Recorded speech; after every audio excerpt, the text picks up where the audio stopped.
I want to talk about a topic that's kind of strange. A lot of philosophers they don't talk about this.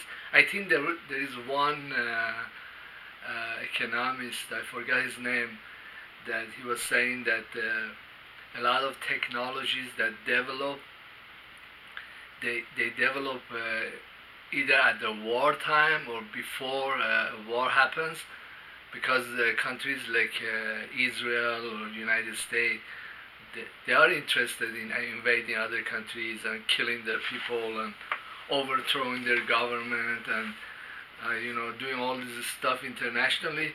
So they are also interested in technologies that would otherwise would never be used to do such things. One of them is like attacking electrical grids, attacking the banking system. For example, U.S. blocked the payment that was for oil revenue to Venezuela's government. It destroying their economy. Basically, they wanted to grab their gold. I don't know if they had plans to send in mercenaries, or then the Venezuelans sent the gold out to the Russians. Well, then I saw in the news that the Venezuelans had gotten S-300s.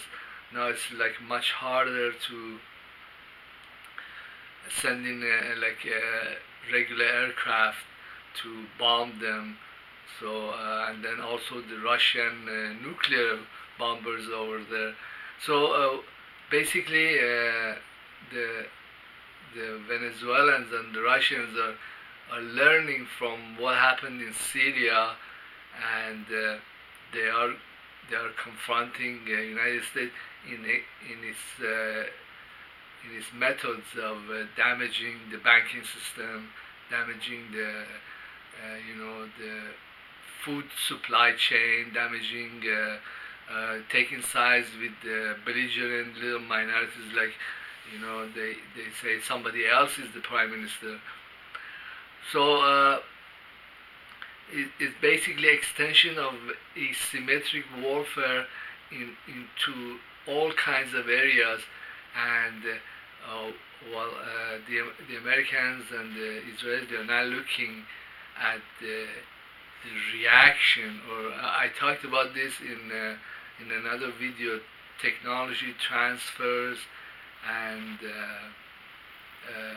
strange windfalls. When a group of people, say the Palestinians in Gaza or the Syrians, they are confronted with endless barrage of different forms of warfare. Like say the Syrians were confronted with all these Saudis and all these mercenaries that were hired by the Wahhabis, infiltrate their country, and they were doing all kinds of problems, and they had even gone into different areas and become the governing body.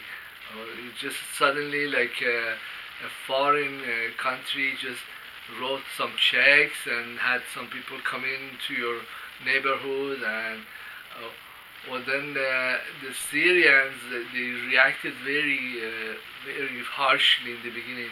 They were like bombing the different parts of their own country with barrel bombs, but then they kind of toned down. I think this war had been going on for a while, and they resorted to like the West Russian military practices, and they were targeting the most important part of ISIS and ruining them. But then the regular army would come around like a mop-up crew, and they would just grab these people. I don't know what happened to all these ISIS members that I don't know how many of them got killed or they're still in prison. There's just not a lot of report about them. I guess the government of Saudi Arabia doesn't care or their paid mercenaries just get killed quietly somewhere else in a jailhouse, or I don't know. But my drift of these ideas is that it creates new technologies that will come back to haunt United States or Israel and or the Saudis, because these people, it's just like you have a group of soldiers that went through the basic training, but they had never seen combat. But that's not the same kind of soldier if these same soldiers were repeatedly subjected to all kinds of attacks, or they saw combat on a repeated basis. This is not the same kind of soldier, and these soldiers or these populations become very deadly, and this has happened many times in history. Like, for example, the U.S. endlessly bombed the North Vietnamese and Koreans, completely eviscerated their country. But now their military in Vietnam or in North Korea is not the same military. Is not the kind of military that the U.S. military can confront without receiving huge number of casualties. This is they have everything. They have because they were they sustained a lot of losses. I think this argument can be extended to the Iranian military, because Iranian military sustained huge casualties.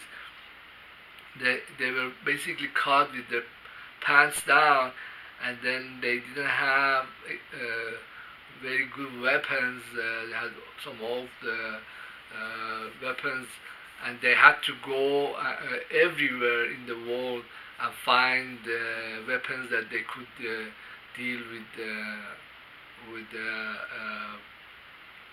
Saddam or Ba'athis. And they also developed a huge number of rockets and drones that right now there is nothing in Iraq or nothing in Israel, nothing that the United States might have in its arsenal that could match what has already happened or what has already been developed. And then on top of all of that, within their government, Iran has an extensive department of that deals with economic warfare and deals with corrupt bankers, deals with like a little bourgeoisie that supports Zionists or United States. The legal code has been like tailored to deal with these personalities, because they know that if shit hits the fan, these guys will come out and make a lot of trouble. Well, I think that's what's going to happen to the Venezuelans, because they had they're seeing economic warfare, different forms of warfare, warfare that they had never been used to, and in fact the Russians are helping them deal with what might become as like a carpet bombing sponsored by the United States, but they're teaching them or giving them weapons that they can mitigate or cut back significantly the very worst of military warfare.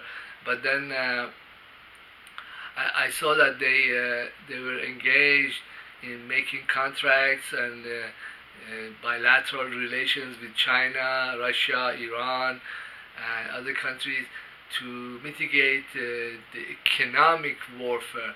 Well, then I think that this is going to continue, just like it's continuing in Yemen or in Gaza. It will become like more personal and legal too, just like in Iran, they have developed legal remedies to deal with these supporters or little bourgeoisie that create economic warfare conditions. Uh, what I think that will happen is that there will be a human reaction that the many Americans that had nothing to do with these stuff that's going on, and people who are like kind of like external even to these events, they will become very polarized, and also that many Americans that are businessmen or tourists will get targeted outside of the United States and will end up in prison. Well, there is a prophecy by Edgar Casey that that he showed concern that that the Americans their safety, the Americans will become imprisoned or get targeted by different populations, and because their government is engaged in so much warfare. Well, another thing that I think that the U.S. government should be very wary of is that when a third world country gets attacked, it's like you have two boxers. One of the boxers is very strong. Is like a champion. It's kind of beats the crap out of the other boxer. But sometimes, even out of desperation, the weaker boxer will throw in very hard punches that try to as the last resort or as a way to even balance some of the warfare. So what I'm saying that there might be blowbacks or organized blowbacks or like a nuclear attack on different cities in the United States. Well, from the actions of the Russians, I see that they send in two nuclear bombers that they could do. Like I would be worried that they might make a run for one city or another of the mainland. Well, from the statements of the Iranians or the Russians, they're saying that these attacks, they will not stop until these foreign militaries attack U.S. or Israel in their homelands where they feel safe. I think that's a statement that one of the generals made, that it's just like that the warfare or fight between two boxers. One would think, hey, this guy, he's going to kill me until I teach him that there is repercussions and he could get knocked out too. Well, also this proves that economic and military and also technological evolution doesn't just happen in tanks or in rockets or airplanes. It happens everywhere. The evolution happens in all kinds of places, and people who are constantly attacked, constantly killed, they will evolve these weapons. Well, another interesting thing I was reading is that the Gazans are sending these balloons that have explosive attached to them, or they have incendiary stuff that goes off and burns all the farms outside of the borders of Gaza. And then I saw another episode, because the Israelis were using small drones, and I saw that they were hitting them with the stones, the Gazans, and then when the drone gets knocked down just from simply stones, they usually grab this drone, and Iran has an arsenal of such drones, but I don't know if they're replicating the drones or reprogramming the drones. And I also saw that the Chinese have manufactured all these very small drones. It's like you know how in the Persian Gulf aircraft carrier can be attacked by several or a lot of speedboats with gunnery on them, or rockets even on them. Then the B-52 or a bigger plane can have the same dilemma, where all these small drones come in and attach themselves to the plane, or damage it in different way. Well, I saw the one I saw is that the one Chinese plane was unloading these small flying drones, and they were going after the bigger planes, something like that. Well, this kind of shows the evolution of military hardware, and also ways of confronting persistent militant foreign entity. Well, the Gaza, they continuously also themselves have casualties. Israel comes in and kills or bombs different places. Well, then the casualties on the Israeli side is not very much right now, but that doesn't mean that it will stay like that, because this evolution in warfare, it continues.